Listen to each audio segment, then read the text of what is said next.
IPO, ये शब्द आप आजकल बहुत सुन रहे होंगे because it's the season of IPO.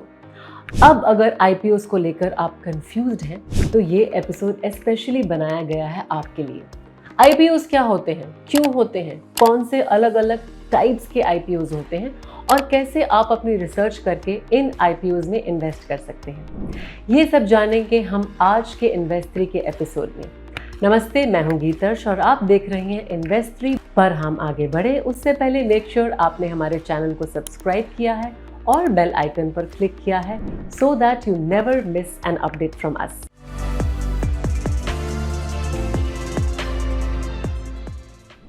What is an IPO? सबसे पहले सिंपल बात, आईपीओ का फुल फॉर्म है इनिशियल पब्लिक ऑफरिंग।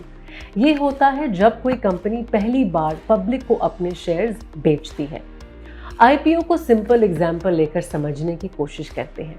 मान लीजिए आपके पास एक छोटी सी चाय की दुकान है which is running very successfully thanks to your secret little recipe.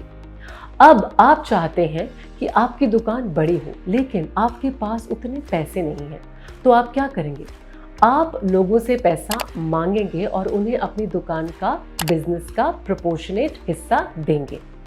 जिसने जितना कंट्रीब्यूट किया उन्हें उतना हिस्सा मिलेगा। आपने डिसाइड किया कि आप अपनी कंपनी के 100 हिस्से यानी शेयर्स बेचोगे। हर हिस्से का प्राइस मान लेते हैं कि 100 रुपये है, तो अगर कोई आपको 100 रुपये देगा तो उसको आपकी कंपनी का एक हिस्सा मिलेगा।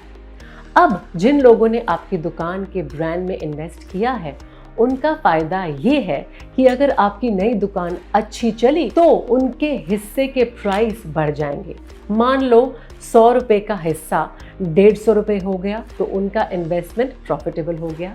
But this is also true on losses. अगर दुकान शुरुआत में अच्छी नहीं चली तो घाटा भी सब मिलकर ही शेयर करते हैं और मैनेजमेंट कोशिश करता है उसे प्रॉफिटेबल बनाने की। यही होता है आईपीओ में, लेकिन बड़े स्केल पर on the stock market. Companies IPO launch करती हैं ताकि वो फंड्स रेज कर सकें फॉर एक्सपेंशन, डेट रीपेमेंट या फिर नए प्रोजेक्ट्स के लिए नहीं। इन आईपीओज में बड़े बड़े इंस्टीट्यूशनल इन्वेस्टर्स से लेकर आप और मेरे जैसे आम लोग भी इन्वेस्ट कर सकते हैं। Benefits of investing in IPO पर आप सोच रहे होंगे कि आईपीओ में इन्वेस्ट करने के क्या फायदे और नुकसान होते हैं। फायदों की बात पहले करते हैं। तो आईपीओ में इन्वेस्ट करके आपको हाई रिटर्न्स मिल सकते हैं अगर कंपनी अच्छी परफॉर्म करती है तो, और आईपीओ के थ्रू आप शेयर्स को बेस प्राइस पर बाय कर सकते हैं जो कि यूजुअली मार्केट प्राइस से कम होता है। पर अब इसके रिस्क भी होते हैं। अगर मार्केट कंडीशंस खराब हैं तो आईपीओ के शेयर्स का प्राइस भी गिर सकता है। Remember Zomato and Paytm IPO. और अगर कंपनी लिस्ट होने के बाद अच्छा परफॉर्मेंस नहीं देती तो आपका इन्वेस्टमेंट भी रिस्क में हो सकता है। ये एक ऐसा रिस्क है जो आप उन कंपनीज में जो पहले से लिस्टेड है उसमें अवॉइड कर सकते हैं by seeing their historical data. IPO में लिस्ट होने वाली कंपनी मार्केट के लिए भी नहीं होती है।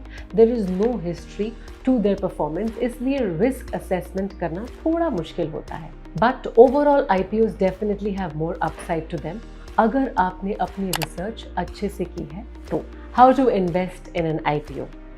आजकल जैसे मैंने कहा आईपीओ का सीजन है, हर हफ्ते कई कंपनीज का आईपीओ ओपन होता है मार्केट में। तो अगर आप आईपीओ का एक्सपीरियंस लेना चाहते हैं तो there is no better time than now. IPO में इन्वेस्ट करने के लिए आपको एक डीमैट अकाउंट और ट्रेडिंग अकाउंट की जरूरत होगी। KYC documents like Aadhaar card, PAN card और बैंक डिटेल्स भी सबमिट करने पड़ते हैं। और फिर जिस भी प्लेटफॉर्म को आप यूज कर रहे हैं वहां आईपीओ के सेक्शन में जाकर देखिए कौन कौन सी कंपनी कब अपने आईपीओ ओपन कर रही है। आईपीओ में आप हिस्सा लेने के लिए अप्लाई करते हैं जिसका बहुत लिमिटेड विंडो होता है। आप अप्लाई करते हैं और आपको कंपनी कई सारी फैक्टर्स को देखते हुए आपको शेयर्स अलॉट करती है on IPO price. Let me warn you here, ज़रूरी नहीं है कि आपने जितने शेयर्स के लिए अप्लाई किया है आपको उतने शेयर्स मिलेंगे ही। कई बार आप 100 शेयर्स के लिए अप्लाई करते हैं पर आपको अलॉट सिर्फ 2 ही होते हैं. In fact, allotment isn't itself guaranteed. If you've been allotted shares, then IPO close होने के बाद जब कंपनी मार्केट में लिस्ट होती है, तब as per your personal preference आप day 1 पर भी अपने शेयर्स बेच सकते हैं. Though it's always advisable to play the long game with good companies. Advice for beginners. अगर आप बिगिनर हैं तो हमारी एडवाइस है कि आप प्रॉपर रिसर्च करके अप्लाई करें. Make sure you are aware about the company and its important details.